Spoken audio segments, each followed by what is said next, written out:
C'est le 29 août 1849 qu'est inaugurée la première section de la ligne Paris-Strasbourg entre Meaux et Épernay. 5 ans plus tard, un embranchement est rajouté entre Épernay et Reims permettant de la connecter à la ligne Paris-Strasbourg. Nous sommes au début des années 1870. La ville de Reims s'industrialise avec l'installation de plusieurs usines autour de la ville. Au début de l'année 1872, un projet d'omnibus sur rail est présenté à la municipalité de la ville de Reims. Mais ce projet n'aura aucune suite. Quelques mois plus tard, un deuxième projet est lancé, qui est moins onéreux et plus simple en termes de conception par rapport au projet d'omnibus sur rail. Ce réseau s'articulerait sur 2 lignes, les lignes 1 et 2, l'une nord-sud, l'autre est-ouest.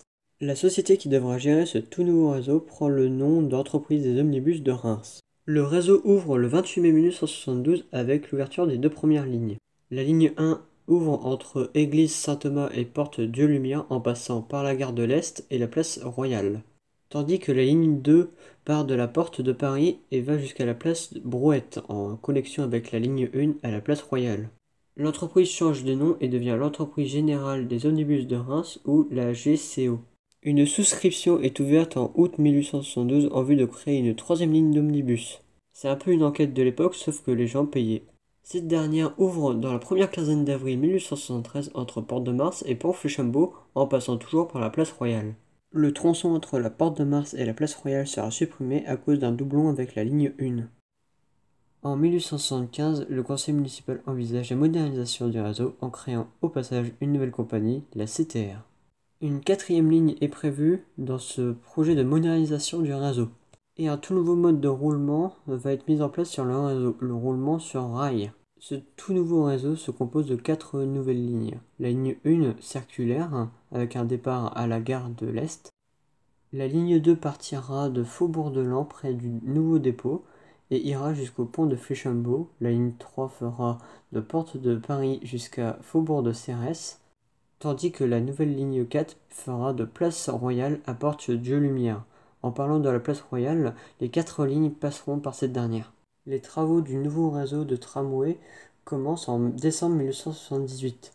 Les travaux viennent d'à peine commencer qu'un conseiller municipal suggère un réseau plus étendu aux communes limitrophes de Reims comme Bethny, Montreuil ou Saint-Brice. Le but de ce projet sera de desservir les communes limitrophes avec des omnibus avec une connexion au terminus des lignes de tramway les plus proches. Le projet est rapidement abandonné à cause du trop faible nombre d'habitants des communes concernées. Les trams arrivent petit à petit au dépôt de l'avenue de Laon, l'inauguration se profile. Le dimanche 18 juin 1981 est un jour faste pour l'histoire des tramways rémois, car la moitié du réseau est mise en service en un seul jour.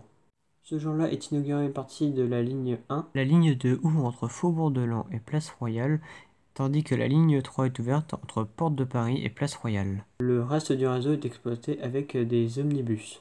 Quelques semaines plus tard, le 18 juillet, la ligne 1 est bouclée, en plus du prolongement de la ligne 2 entre Place Royale et Pont de Fléchambeau.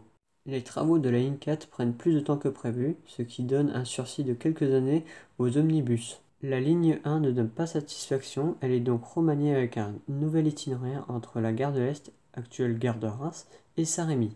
Les Rémois commencent à s'impatienter à cause de la longueur et le temps des travaux de la ligne 4.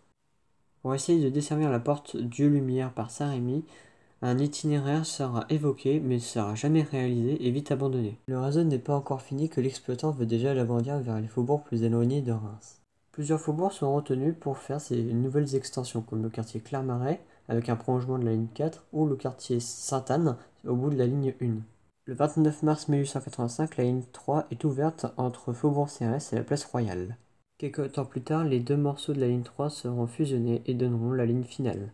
La ligne 4 est enfin ouverte le 13 juillet 1887 entre Place Royale et Porte Dieu-Lumière, remplaçant les derniers omnibus sur ce tronçon. Cette même année, un service de nuit est instauré pour les sorties du nouveau théâtre.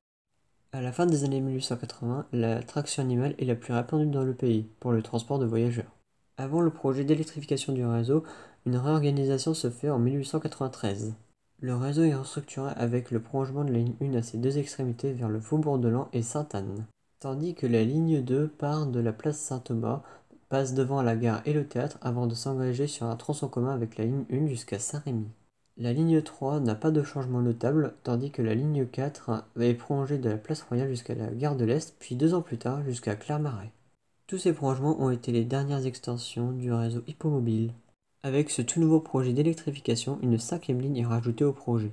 Cette fois-ci, cette ligne sera circulaire et tournera autour du centre-ville de Reims. En 1898, 3 projets de réseau retiennent l'attention de la ville, les 3 projets ayant choisi la signalétique alphabétique pour la dénomination des lignes de tramway. Le projet passe de 5 à 6 lignes numérotées sous les lignes A, B, C, D, E et F.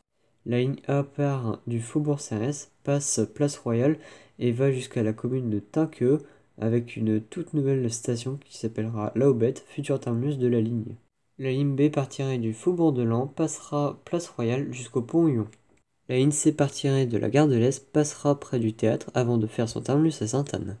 La ligne D partirait de Clermarais, dessert la gare de l'Est avant de faire son terminus rue de Cernay. La boucle est dédoublée en 2 lignes, les lignes E et F. La ligne E partirait du terminus Neuchâtel desservant la gare de l'Est et s'arrêtant au Pont-Neuf en correspondance avec la ligne F qui irait de Pont-Neuf jusqu'à la gare de l'Est, en passant par les boulevards extérieurs de la ville.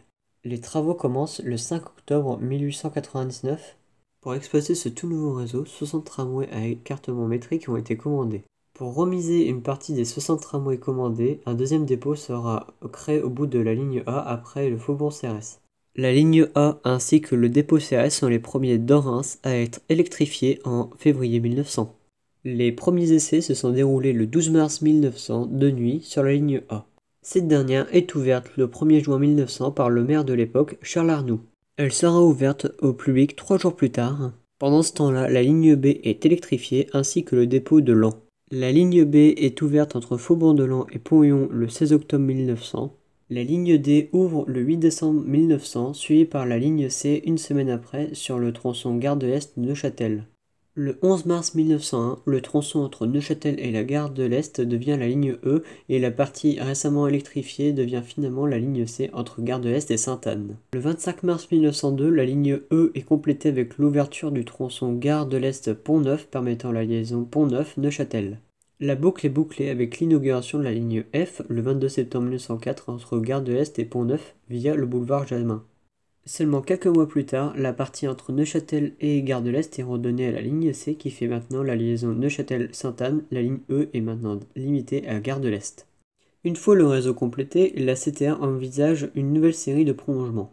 Je vais vous en citer quelques-uns comme le raccordement entre lignes A et C via la rue de Courlancy, le prolongement de la ligne D près de l'actuel lieu-dit La Saboterie ou encore celui du prolongement vers le cimetière de Lens de la ligne B. Tous ces prolongements ne seront jamais mis en service. Par la suite, la compagnie étudie d'autres potentiels prolongements ou créations de lignes, comme le prolongement de la ligne C au-delà du terminus Sainte-Anne, mais la compagnie avait un autre grand projet, celui de la création des lignes G et H. La ligne G aura effectué le trajet Carrefour Drouet-d'Erlon, gare de l'Est, et la ligne H serait partie de la rue de Bettenville pour rejoindre la place Luton. Tous ces projets seront abandonnés suite au déclenchement de la Première Guerre mondiale en 1914. Cette dernière fait fermer le réseau en août 1914. Merci d'avoir suivi cette vidéo. Dans le prochain épisode de cette série, nous allons découvrir comment le réseau s'est reconstruit après la Première Guerre mondiale, quand les premiers autobus sont arrivés à Reims pour remplacer progressivement le tramway. Nous allons découvrir comment le réseau de bus a été exploité durant la Seconde Guerre mondiale. Si cette vidéo vous a plu, n'oubliez pas de vous abonner, de liker et de partager la vidéo. Et on se dit à plus pour la prochaine vidéo.